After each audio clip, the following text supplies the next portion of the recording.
Item ಯಾವುದೇ ಇರಲಿ try ಮಾಡಿ ಆಚಿ ಚಿಕನ್ ಮಸಾಲಾ. ಆಚಿ ಚಿಕನ್ ಮಸಾಲಾ. ಶವಂತ್ ಅವ್ರು ಈಗ ವಾಟ್ ನೆಕ್ಸ್ಟ್ ಏನು ಮಾಡಬೇಕು ಅಂತ ನೀವು ಪ್ಲಾನಿಂಗ್ ಅಲ್ಲಿ ಇದ್ದೀರಾ? ಹೆಂಡತಿ ಮಕ್ಕಳು ಬೇಕಲ್ವಾ ನಿಮಗೆ? ನಿಮ್ಮ ಮಗು ಎಲ್ಲಿದ್ದಾರೆ, ಸೇಫ್ ಆಗಿದ್ದಾರಾ ಇಲ್ವಾ, ಯಾರ ರಕ್ಷಣೆಯಲ್ಲಿದ್ದಾರೆ, ಯಾರ ಜೊತೆಗಿದ್ದಾರೆ, ಇದೆಲ್ಲ ಕೂಡ ಪ್ರಶ್ನೆ.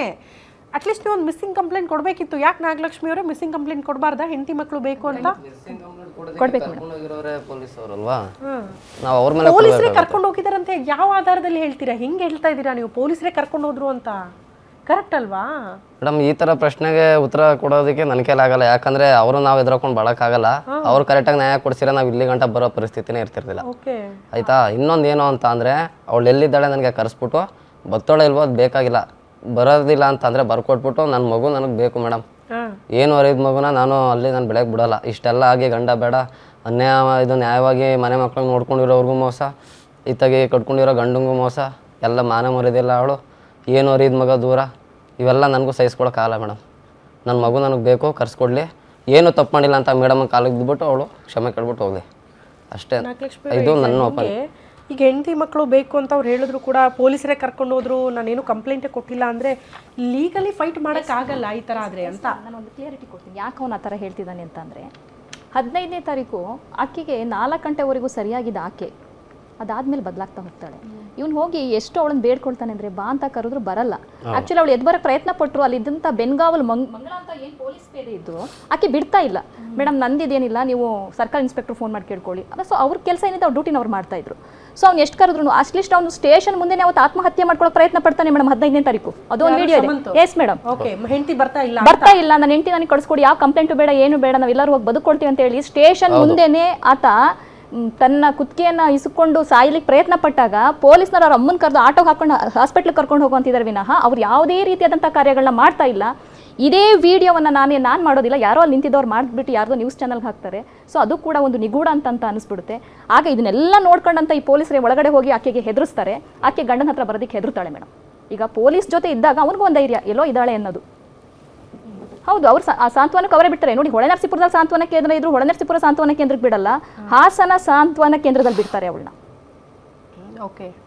ಸೊ ಈಗ ಅವನಿಗೆ ಅದಕ್ಕೆ ಪೊಲೀಸ್ ಮೇಲೆ ಏನಂತ ಕಂಪ್ಲೇಂಟ್ ಕೊಡಲಿ ಅಂತ ಅವನು. ಇವಾಗ ನಾನು ಅದಕ್ಕೆ ಹೇಳ್ತಿದ್ದೀನಪ್ಪ, ನಿನ್ನ ಒಂದು ಇದೇನಿದೆ, ನಿನ್ನ ಹೆಂಡತಿ ಮಗು ಬರ್ತಾ ಇಲ್ಲ, ಸೊ ಅದಕ್ಕೆ ನೀನು ಏನು ಕಾನೂನಾತ್ಮಕ ಹೋರಾಟ ಇದೆ ಅದನ್ನು ಮಾಡು ಅಂತ ಹೇಳ್ತೀನಿ. ಹೆಬಿಯಸ್ ಕಾರ್ಪಸ್ ಇದೆ ಅವನ ಹಕ್ಕು ಉಲ್ಲಂಘನೆ ಆಗಿದೆ ಇಲ್ಲಿ ಕೇಳ್ತಾನೆ ಅವನು. ವಾಟ್ ನೆಕ್ಸ್ಟ್ ಏನು ಮಾಡ್ತಾ ಇದ್ದೀರಾ? ಆಮೇಲೆ ನಿಮ್ಮ ಮೇಲೆ ಒಂದು FIR ದಾಖಲಾಯಿತು ಅಂತ ಕೇಳಿದೆ ನಿಮ್ಮ ಪತಿ ಮತ್ತು ನಿಮ್ಮ. Yes madam. ಏನು ಮಾಡಿದ್ರು ಪೊಲೀಸರು? ಅಂದರೆ ಕಾನೂನು ಪ್ರಕಾರ ಕ್ರಮ ಕೈಗೊಳ್ತೀವಿ ಅಂತ ಬಂದರೆ ಹೆಂಗೆ ಮೇಡಮ್? ಇದು 15ನೇ ತಾರೀಕು ಇನ್ಸಿಡೆಂಟ್. ಈಕೆ ಕಂಪ್ಲೇಂಟ್ ಕೊಡಕ್ಕೆ ಹೋಗ್ತಾಳೆ. 15ನೇ ತಾರೀಕು ಈಕೆ ನನ್ನ ಮೇಲೆ ಉಲ್ಟಾ ಹೊಡೆದ್ಲು ಅಂತ ವಿಚಾರ ನಮಗೆ ಗೊತ್ತಾಗುತ್ತೆ. ಬಟ್ ನನಗೊಂದು ಧೈರ್ಯ ಏನಿರುತ್ತೆ ಅಂದರೆ, ನಾನು ಇವಳಿಗೆ ಫೋರ್ಸೇಬಲಿ ಕಂಪ್ಲೇಂಟ್ ಕೊಡಿಸಿಲ್ಲ ಅನ್ನೋದೊಂದು ಗ್ಯಾರಂಟಿ ನನಗಿರುತ್ತೆ. ಬಟ್ 16ನೇ ತಾರೀಕು 7 ಗಂಟೆ 15 ನಿಮಿಷದಲ್ಲಿ ನಮ್ಮ ಮೇಲೆ ಒಂದು FIR ರೆಡಿ ಆಗುತ್ತೆ. ಬಟ್ ಇಲ್ಲಿ ನನಗೆ ಇನ್ನೂ ಅರ್ಥವಾಗದಿರೋ ಒಂದು ಇದೇನೋ ಪ್ರೊಸೀಜರ್ ಅಂದ್ರೆ, ಹಿಂಗೆ ಪೊಲೀಸ್ ಪ್ರೊಸೀಜರ್ ಇರೋದೇ ಹೇಗೆ ಅನ್ನೋದೊಂದು ನನಗೆ ಈಗಲೂ ಅನುಮಾನ ಶುರು ಮಾಡುತ್ತೆ.